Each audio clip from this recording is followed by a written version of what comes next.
Okay, Assalamualaikum. Okay, baru-baru ni saya ada buka sesi soal jawab dekat saya punya Instagram dan ramai di antara kalian yang tanyakan soalan, tapi saya akan pilih soalan yang kebanyakan kalian tanya soalan yang sama. Okay, soalan pertama ditanyakan, apakah hukum membuka aib? Okay, Allah Subhanahu Wa Taala bagi tahu dalam Quran, wala tajassasu, jangan kalian buka aib ataupun jangan kalian menceritakan memburukkan sesama kalian. Membuka aib diri sendiri pun hukumnya haram, apakah lagi kita membuka aib orang lain? Pergi jumpa orang lain, menceritakan keburukan orang lain, menceritakan keaiban orang lain, itu hukumnya haram.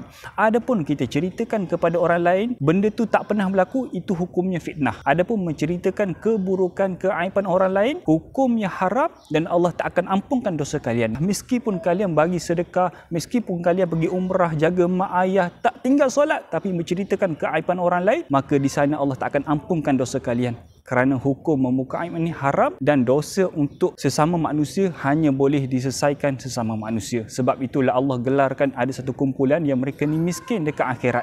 Miskin dekat akhirat kenapa? Sebab ketika mana dekat akhirat mereka buat ibadah, bagi sedekah, zakat semuanya, tetapi mereka tidak ada pahala dikarenakan mereka ada dosa sesama manusia. Berhati-hatilah kalian yang suka memburukkan orang lain, menceritakan orang lain, menceritakan kepada orang lain keburukan orang lain.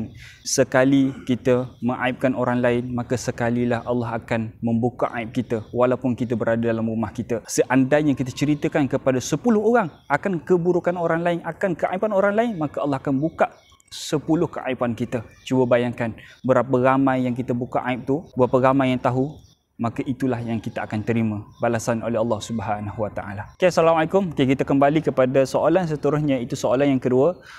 Adakah doa spesifik jika kita ada jodoh, kita nak doa spesifik supaya dia jadi jodoh kita? Baik, secara umumnya doa ni adalah hukumnya harus. Seandainya doa itu kepada kebaikan, hukumnya harus, maka tidak ada masalah untuk kita mendoakan. Doa ni ada banyak, ada doa para nabi, ada doa para sahabat, ada doa para ulama. Kita boleh pilih antara doa nabi, doa para sahabat, ataupun doa kita sendiri. Kita buat satu doa yang kita create dan lalu kita amalkan doa itu, maka tidak ada masalah. Lalu di sini konsep Ahlus Sunnah wal Jamaah adalah bila mana kita berdoa kena ada usaha. Jangan kita amalkan berdoa, kita doalah dia jadi jodoh kita, tapi kita tak ada usaha, maka tidak boleh juga. Kena ada doa dan kena ada usaha. Itu konsep yang kita amalkan. Soalan ketiga adalah, apakah itu sedekah subuh? Baik, soalan ni ramai sangat ditanya berkaitan dengan sedekah subuh. Sedekah subuh ni berkaitan ataupun secara umumnya, secara ringkasnya, turunnya malaikat pada waktu subuh. Untuk apa? Untuk mencatat amalan manusia ketika mana waktu subuh, bermula subuh. Maka sedekah subuh ni tidak ada masalah. Nak sedekah waktu duha,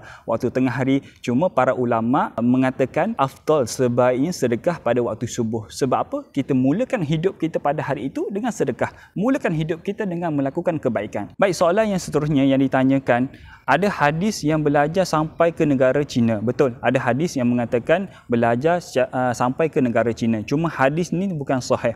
Dia sanadnya agak dhaif, agak lemah lah sanad dia.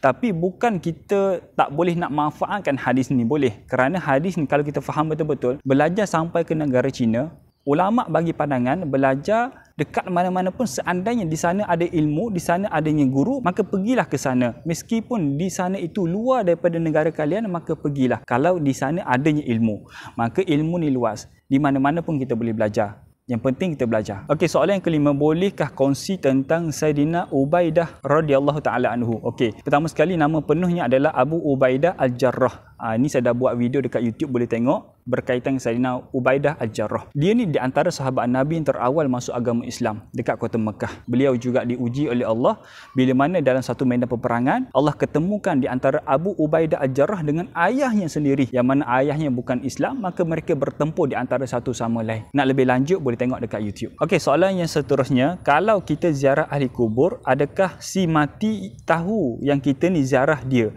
Okey, soalan ni ramai juga yang tanya. Baik, nombor satu adalah Allah jadikan roh dahulu, baru Allah jadikan jasad yang kita ada sekarang. Allah jadikan roh, baru Allah jadikan jasad. Bila Allah ketemukan, gabungkan di antara roh dengan jasad, kata para ulama dan Nabi pun dalam hadis Nabi pun ada mengatakan, Allah gabungkan di antara roh dengan jasad ketika mana usia kandungan kita usia 4 bulan. Ketika mana dalam usia 4 bulan dalam kandungan, Allah datangkan roh masuk ke dalam jasad. Itu kali pertama roh dengan jasad dipertemukan dan dipisahkan bila mana sakaratul maut datang.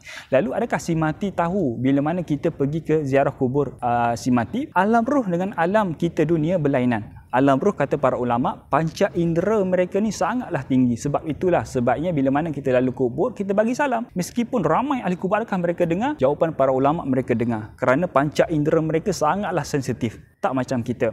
Jadi, insya-Allah, dengan izin Allah mereka akan tahu seandainya kita ziarah kubur mereka. Okey, soalan yang seterusnya ditanyakan, cara kita sentiasa yakin Allah itu selalu dengan kita dan Allah itu wujud macam mana? Okay, jawapannya adalah tak lain tak bukan dengan belajar. Bagaimana mungkin kita mengatakan kita kenal Allah? Bagaimana mungkin kita mengatakan Allah ni ada dengan kita melainkan kita belajar? Kena belajar baru kita boleh mengatakan, baru datang keyakinan yang Allah bersama dengan kita dan Allah itu wujud. Okey, kalau kita berhadas besar, adakah segala kebaikan kita dikira? Ketika mana berhadas besar, kita diharamkan, dilarang untuk baca Quran. Selain daripada itu, dibenarkan untuk bersedekah, kan? Untuk berzakat, tidak ada masalah. Selain itu, solat dengan dengan baca Quran, maka di sana diharamkan. Maka tidak ada masalah. Cuma jangan kita berlama-lama dalam berhadas besar. Okey, soalan yang terakhir berkaitan dengan melukis kartun. Adakah dibolehkan? Banyak juga yang tanya. Banyak perselisihan pandangan para ulama yang mengatakan lukis kartun ni boleh ataupun tidak. Yang pertama sekali, seandainya kata para ulama, seandainya kita melukis kartun itu datangkan kepada kebaikan, maka di sana diharuskan. Tapi diharamkan kalau kita lukis gambar para nabi, lukis benda-benda yang mengaibkan, lukis benda-benda yang memalukan, maka di sana diharamkan. Tapi seandainya kita melukis sesuatu mendatangkan kebaikan, orang boleh faham. Contoh kita lukis berkaitan dengan kisah Qabil dengan Habil, tapi tak lukis gambar, tak lukis muka, kita menceritakan, kita lukis kisah Nabi Sulaiman dengan semut, tak lukis gambar Nabi Sulaiman, lukis semut saja, maka di sana tidak ada masalah seandainya itu mendatangkan kebaikan kepada manusia.